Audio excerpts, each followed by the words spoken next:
I felt like I was I felt like I was done for. I got so screwed over. I felt so devastated, so devastated. I got home later that day to talk to my dad, and I was so scared to tell him anything. Man, guys, this is not gonna be a fun video. Not at all.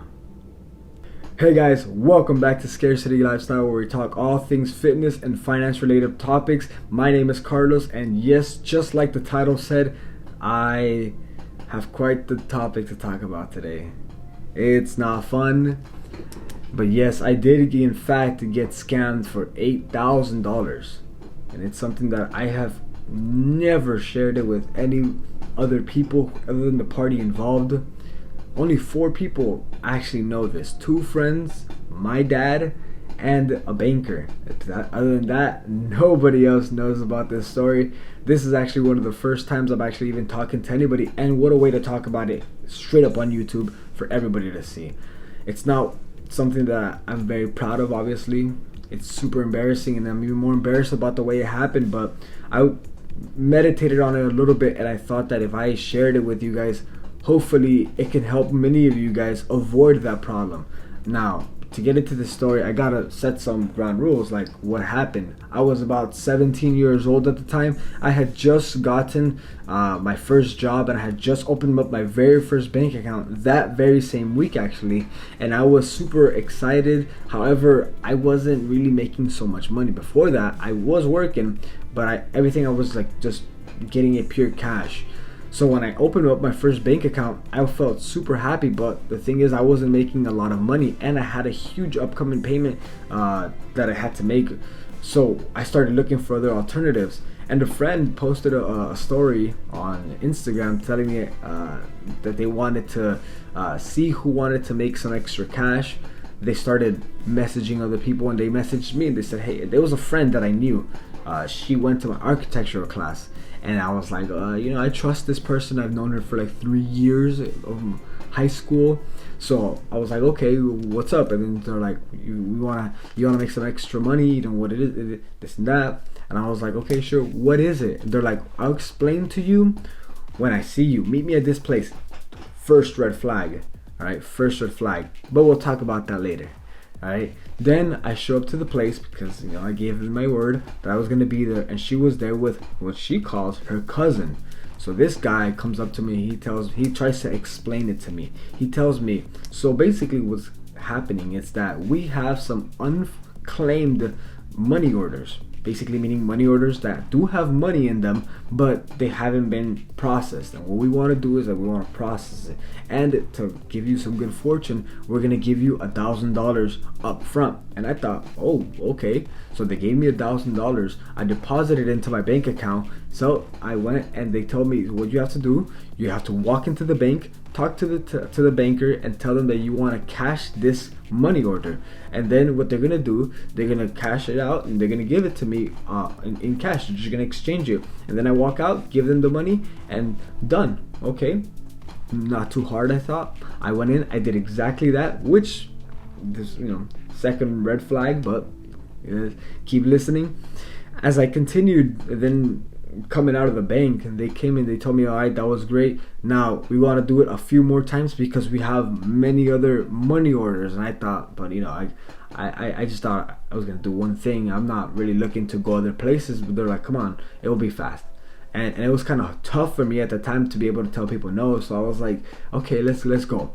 So then we went, and we drove to another bank, and then we did that about 5 to 6 times, right? 5 to 6 times. And every time there's the exact same thing. You go inside, you talk to the person, and then you tell them that you want to cash this money order, okay? And then every single time they would do it. I would sign off on the thing, and then they give me the money, and I walk out, give it to the guy. After the final stop, what happened is that they're like, in good faith, here is another $1,000. So they gave me $2,000, and in my young selves, for me, I had no idea what I just did. All I knew is that I had just made $2,000 in one day. And I remember I had even told them, guys, if you guys want to ever, need some help again, just call me up. I thought I had done some good business, but oh, how wrong I was. What happened is that $1,000, I deposited some of it, but not all of it. So I kept a good amount in cash with me. So that was a good thing. Because when the next day, when I woke up, I got a notification on my phone notifying me that I had insufficient funds in my bank account. I thought, insufficient funds? What do you mean?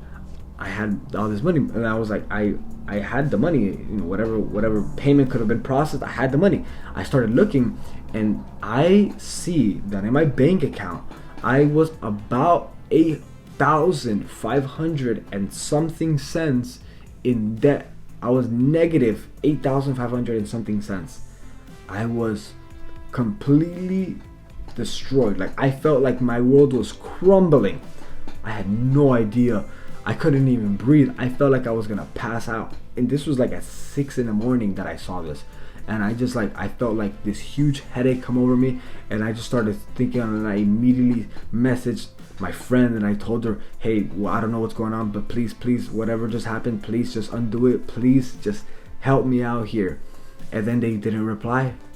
And they didn't reply, and they weren't replying, and I called and I kept texting, and they didn't reply to me.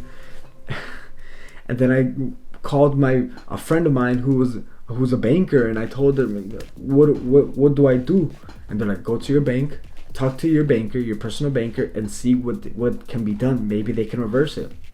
I go in, I make the appointment, I walk in, and I tell them exactly what just happened, and they're like, wow, you just got scammed. And then there's nothing we can do because these were blank, and you signed off on them, and I just, everything he was telling me after he said we can't do anything, he kept talking, my ears just zoned out completely. I felt like I was done for. I got so screwed over. I felt so devastated. I got home later that day to talk to my dad, and I was so scared to tell him anything. I felt like I was gonna get the biggest regañada of my life. So I go and I talk to him, and I broke down, but surprisingly he talked to me straight up, but he was calm about it, and he told me, you're just gonna have to start over.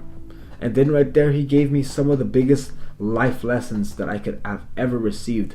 But I wanted to share these tips with you guys so you guys don't fall into these scams, because nowadays scams are all over the place. Guys, this is a warning, because people like this, they'll target people who don't know much about banks, brand new people, high school students that don't know how the bank system works. That's who they target. And the way that they target is by saying extra money, make some fast, easy money.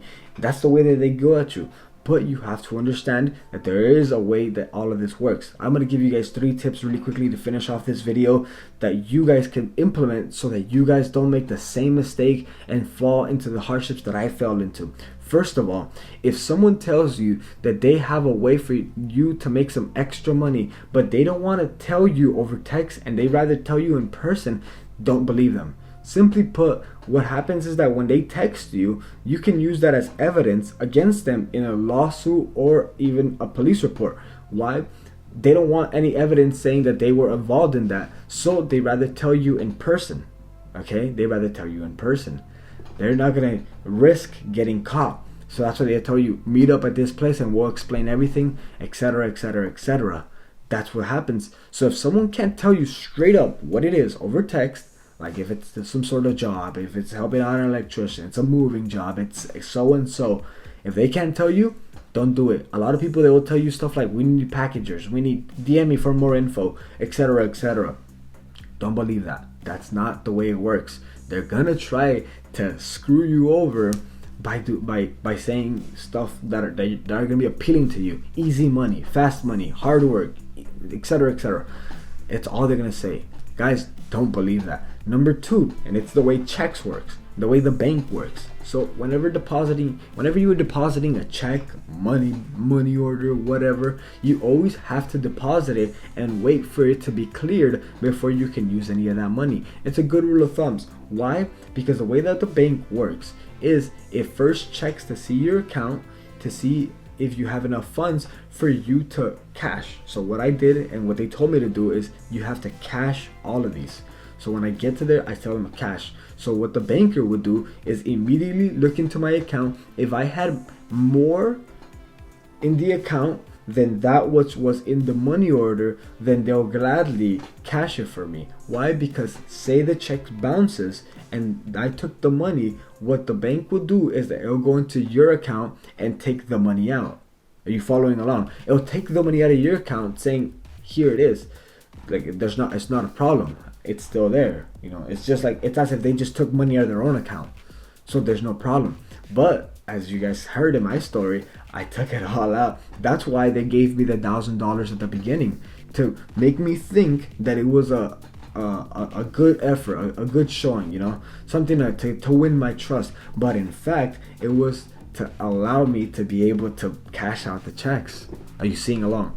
So what you always have to do whenever you're depositing a check or anything, you always have to wait for it to clear, because if the check bounces and you cashed it, the bank is going to go into your account and it's going to take funds to always apply. And third thing is that there is no such thing as easy money. There's no such thing as free money. You have to work. This experience for me taught it all for me, and I felt completely destroyed. But in fact, this was actually the thing that got me started into my financial education, into seeking more resources. But at the same time, it also led me into a pyramid scheme that I'm going to talk about later on. But it is the thing that was like the catalyst for me to start looking on how I can better myself financially speaking. I was never the smartest guy. I've never been good at math, but it was because of this trauma, this event, this scam, that completely changed my perspective on how I have to know how to manage my money. I have to, because this just happened because I didn't know. And guys, I know you're listening to this story, and if you know how to manage money, you're completely frustrated. You're like, are you serious, dude? That's like the dumbest thing. And I know. I was 17 years old. I didn't know what I was doing. But guys, let me just tell you like this. It's terrible. I got so screwed. But it was a good experience. And guys, I hope you guys take some benefit from this video. I'm putting myself out there for you guys to not make the same mistake. If someone wants to trick you guys with these scams, don't fall for it. I know how it feels like. I'm still paying the price to this day. You don't want to fall into that. Guys, I hope you found some benefit in this video, and if you did, subscribe, give it a like, because I'll be sharing a lot more things of my own experience, but as well a lot more personal finance and also fitness related topics, so you're gonna want to miss out on that. Guys, I'll see you guys in the next video.